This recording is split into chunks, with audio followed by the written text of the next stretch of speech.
125वां अध्याय एकादशी महात्म्य। पितामह ने कहा कि मानधाता नाम के एक राजा थे, जिन्होंने एकादशी व्रत करके उसके पुण्य से चक्रवर्ती सम्राट की उपाधि धारण की थी। अतः कृष्ण एवं शुक्ल दोनों पक्ष की एकादशी तिथि में मनुष्य को भोजन नहीं करना चाहिए।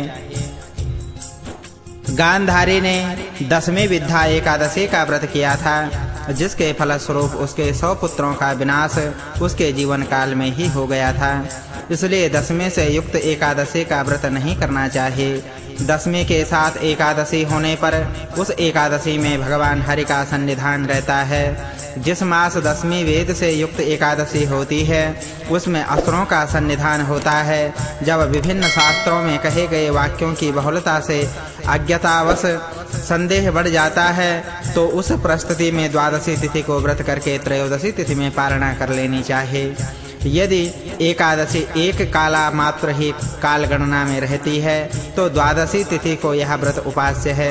यदि एकादशी, द्वादशी और विशेष रूप से त्रयोदशी तिथि एक ही दिन आ जाती हैं, तो इन 3 तिथियों में से मिश्रित वह तिथि व्रत करने योग्य होती है, क्योंकि वह तिथि मांगलिक एवं सभी पापों का विनाश करने में समर्थ होती है। हे ब्राह्मण, एकादशी अथवा द्वादशी का व्रत करके 3 तिथियों से मिश्रित अर्थात एकादशी, द्वादशी और त्रयोदशी तिथि से समन्वित तिथि पर व्रत कर लेना चाहिए, किंतु 10वीं भेद से युक्त एकादशी का व्रत कभी भी नहीं करना चाहिए। रात में जागरण तथा पुराण का श्रवण एवं गदाधर भगवान की पूजा करते हुए दोनों पक्षों की एकादशी का व्रत कर महाराज रुक्मांगद ने मोक्ष प्राप्त किया था। अन्य एकादशी व्रतकर्ताओं ने भी मोक्ष प्राप्त किया था। 126वां अध्याय विष्णु मंडल पूजन विधान।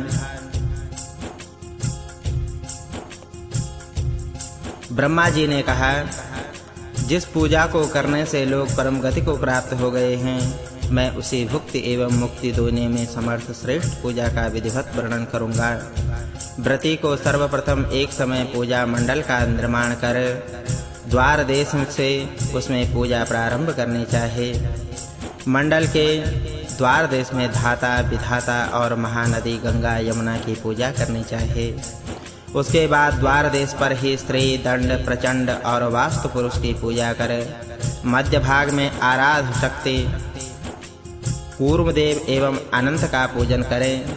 इसके बाद पूजक पृथ्वी, धर्म, ज्ञान, वैराग्य, ऐश्वर्य, धर्म, अज्ञान, अवैराग्य, अनैश्वर्य की पूजा तंत्र, नल, पद्म, कर्णिका तथा केसरादि भागों पर करें। उसके बाद सत्व, रजस और तमस गुणों की पूजा करके उस व्रती को यथा विहित स्थान पर सूर्यादि ग्रह मंडलों की और विमलादि शक्तियों की भी पूजा करनी चाहिए। इसके बाद मंडल के कोण भाग में दुर्गा, गणेश, सरस्वती और क्षेत्रपाल देवों की तथा आसन और मूर्ति की पूजा कर व्रती भगवान वासुदेव और बलभद्र का स्मरण करता हुआ महात्मा अनिरुद्ध तथा नारायण की पूजा करे। वह उनके हृदयादि संपूर्ण अंग, शंख, चक्र तथा गदादि आयुध की पूजा करे। श्री, पुष्टि, गरुड़, गुरु और परम गुरु की पूजा करे। तदनंतर उसे इंद्रादि 8 दिक्पाल की पूजा उनकी ही दिशाओं में करके अधोभाग में नाग तथा ऊर्ध्व भाग में ब्रह्मा की पूजा करनी चाहिए। आगम शास्त्र में निर्दिष्ट विधि के अनुसार विश्वक्सेन देव की पूजा ईशान कोण में करके उस मंडल की पूजा को पूर्ण करना चाहिए। जो मनुष्य इस विधि के अनुसार एक बार भी भगवान विष्णु की पूजा करता है, उस महात्मा का पुनर्जन्म इस संसार में नहीं होता। पुंडरीकाक्ष गदाधर भगवान विष्णु एवं ब्रह्मा की पूजा करने से पुनर्जन्म नहीं होता, मुक्ति को प्राप्त कर लेता है। 127वां अध्याय भीमा एकादशी व्रत एवं महात्म्य तथा पूजन विधि। ब्रह्मा जी ने कहा कि प्राचीन काल में माघ मास के शुक्ल पक्ष में हस्त नक्षत्र से युक्त एकादशी का व्रत भीम जी ने किया था। इसलिए इस एकादशी को भीमा एकादशी कहा जाता है। यह आश्चर्य है कि मात्र इसी एकादशी व्रत करने से भीमसेन पितृ ऋण से मुक्त हो गए थे। प्राणियों के पुण्यों की अभिवृद्धि करने वाली भीमा एकादशी अथवा भीमा द्वादशी तिथि भीमसेन के नाम से ही प्रसिद्ध है। यह तिथि तो बिना हस्त नक्षत्र के संयोग से भी ब्रह्म हत्यादिक पापों का विनाश कर देती है। यह द्वादशी तिथि महापापों को तो वैसे ही नष्ट कर देती है जैसे कुमार्गामी राजा से राज्य, कुपुत्र से कुल, दुष्ट पत्नी से पति, अधर्म से धर्म, कुमंत्री से राजा, अज्ञान से ज्ञान, अशौच से शौच, अश्रद्धा से श्राद्ध किया गया, असत्य से सत्य, उष्णता से शीतलता, अनाचार से संपत्ति, कहने मात्र से दान, विस्मय करने से तप, अशिक्षा से पुत्र, दूर चली जाने से गौ, क्रोध से शांति, नहीं बढ़ने से धन, ज्ञान से अविद्या और निष्कामता से फल विनष्ट हो जाते हैं। इसी प्रकार पाप नाश के लिए द्वादशी तिथि शुभ कही गई है। ब्रह्म हत्या, सुरापान, सुवर्ण चोरी तथा गुरुपत्न गमन के ये महापाप कहे गए हैं। त्रिपुष्कर तीर्थ भी इनको नष्ट नहीं कर सकते, किंतु यह द्वादशी व्रत इनको समस्त पाप को समाप्त कर देता है। नैमिष क्षेत्र, कुरुक्षेत्र, प्रभास क्षेत्र, कालिंदी, गंगा तथा सभी तीर्थ भी एकादशी के समान नहीं हैं। कोई भी दान, जप, होम या अन्य पुण्य इसके तुल्य नहीं है। यदि एक ओर पृथ्वी के दान का सत्कर्म रखकर दूसरी ओर भगवान हरि की इस एक पवित्र एकादशी को रखा जाए तो भी यही एक महापुण्यशालिनी एकादशी सर्व तीर्थों से श्रेष्ठ सिद्ध होगी। इस व्रत में भगवान वराहदेव की सुवर्ण प्रतिमा बनाकर नए पात्र में घट के ऊपर स्थापित करना चाहिए।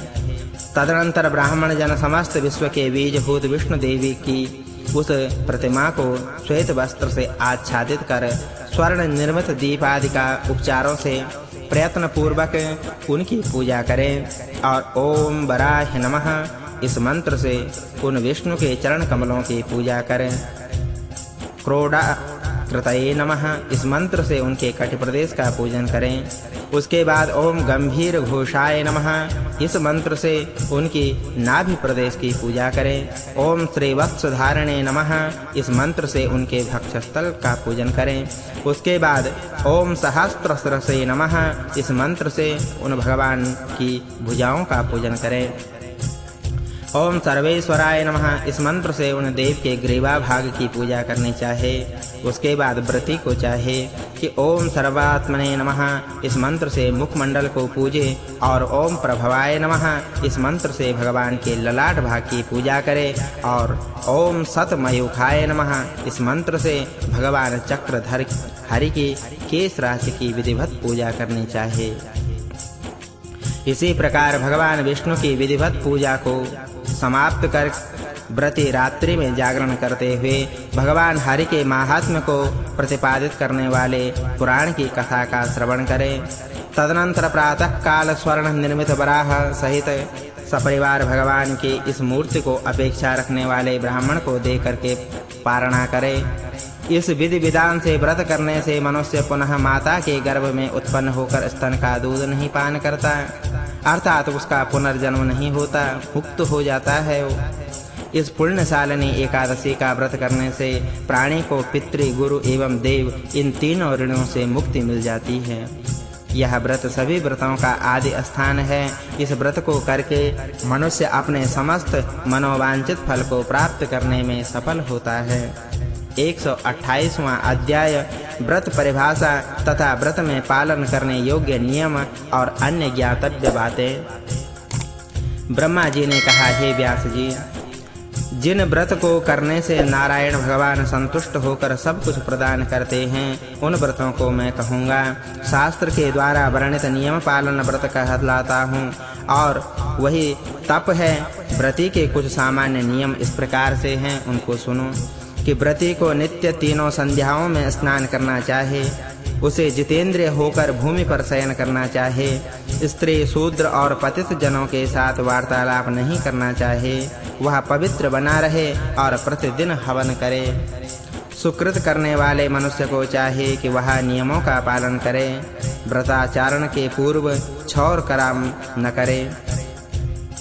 व्रती के लिए कांस्य पात्र, उड़द, मसूर, चना, कोदो, दूसरे का अन्न, शाक और मधु का सेवन वर्जित है। पुष्प, अलंकार, नवीन वस्त्र, धूप, गंध आदि लेप, दंत धावन और अंजन का प्रयोग त्याज्य है। पंचगव्य पान कर व्रत का आचरण करना चाहिए। एक बार अधिक जलपान, तांबूल भक्षण, दिन में शयन तथा मैथुन करने से व्रत भंग हो जाता है।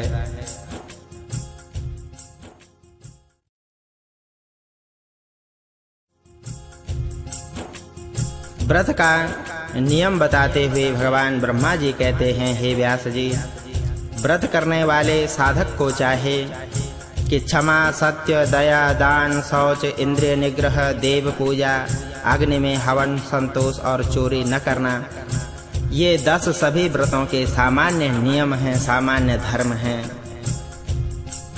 बोले क्षमा, सत्यम, दया, दानम, शौचमिंद्रिय निग्रह, देव पूजा, अग्नि हवने, संतोषतेयमेव च, सर्वव्रते स्वयं धर्मः, सामान्यो 10धा स्मृतः।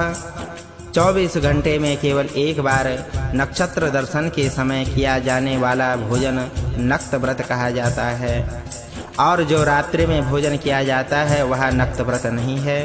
1 पल गोमूत्र, आधे अंगूठे के बराबर गोमय, 7 पल गोदुग्ध, 3 पल गोदधि, 1 पल गोघृत और 1 पल कुशोदक, यह पंचगव्य का प्रमाण है। गायत्री मात्र से गोमूत्र को अभिमंत्रित करें। गायत्री मंत्र से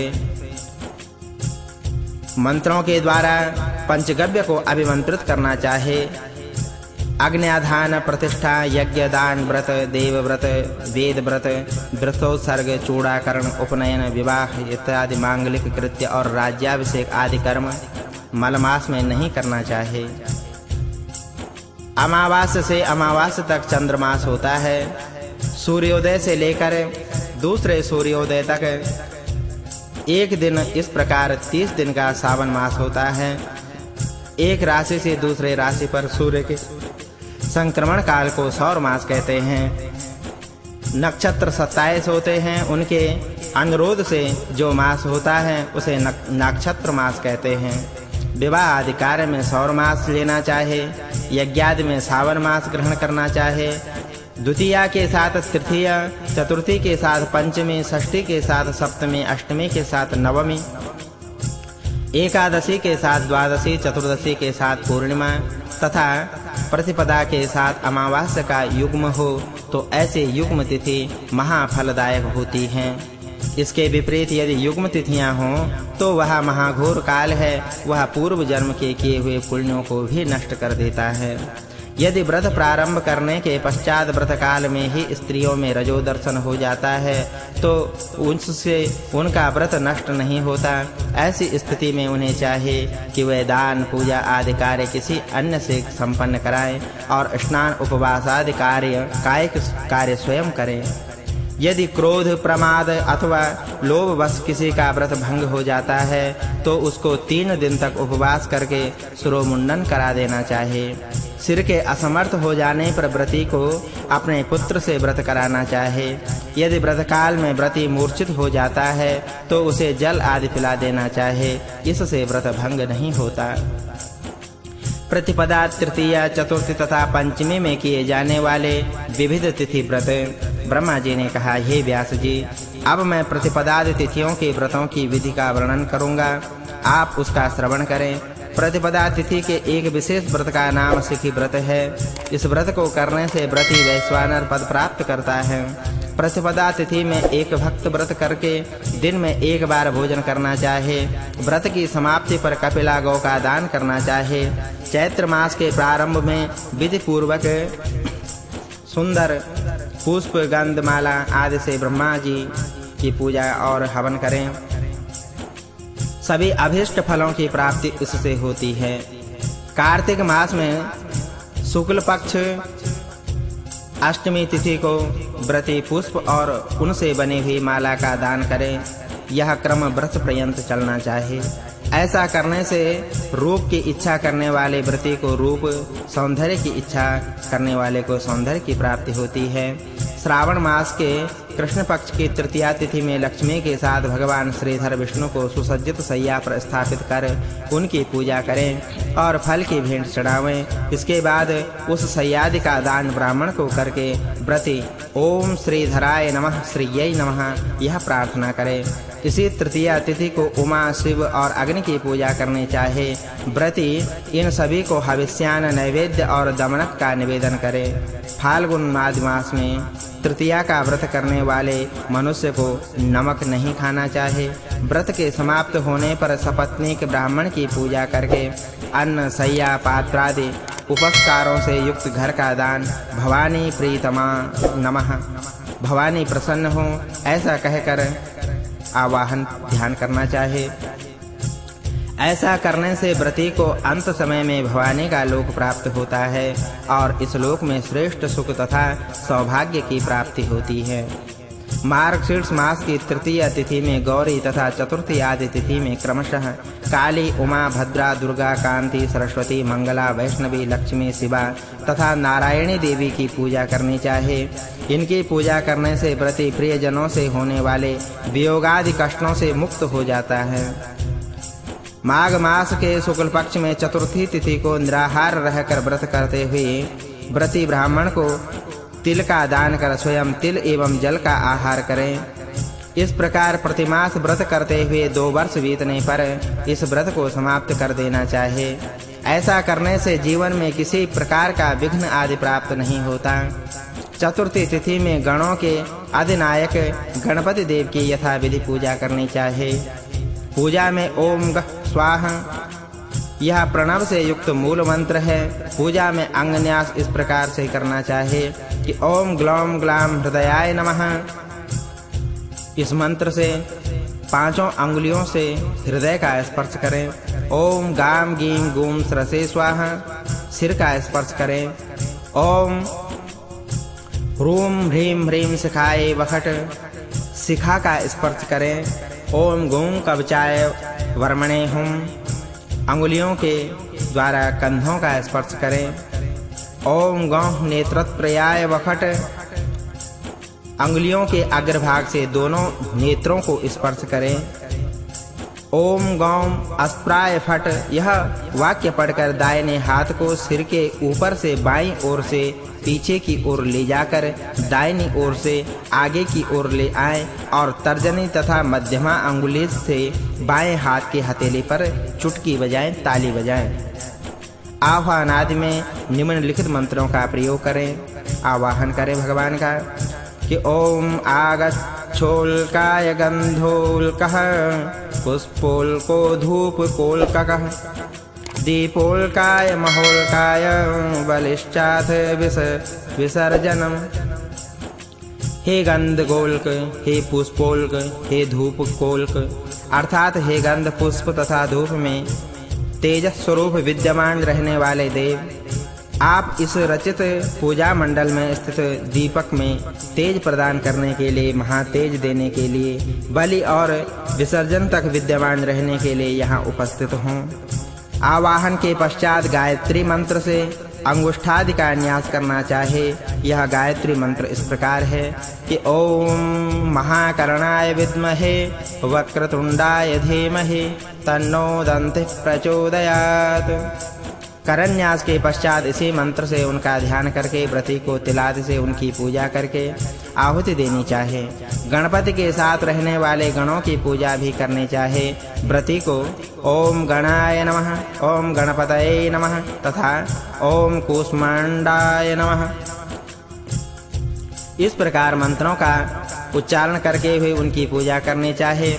इसके बाद स्वाहांतक शब्द का प्रयोग कर इन्हीं मंत्रों से आहुति दें। इस प्रकार अमोघोल्क, एकदंत, त्रिपुरांत, श्यामदंत, विकरालस्य, आहुवेश और पद्मदंष्ट गणों का भी नमः और अंत में स्वाहा शब्द से यथापेक्षित नमन और आहुति प्रदान करनी चाहिए। इसके बाद व्रती गणदेव के लिए मुद्रा प्रदर्शन, नृत्य, हस्तताल तथा हास्य भाव प्रदर्शित करे। ऐसा करने से उसे सौभाग्य फल की प्राप्ति होती है।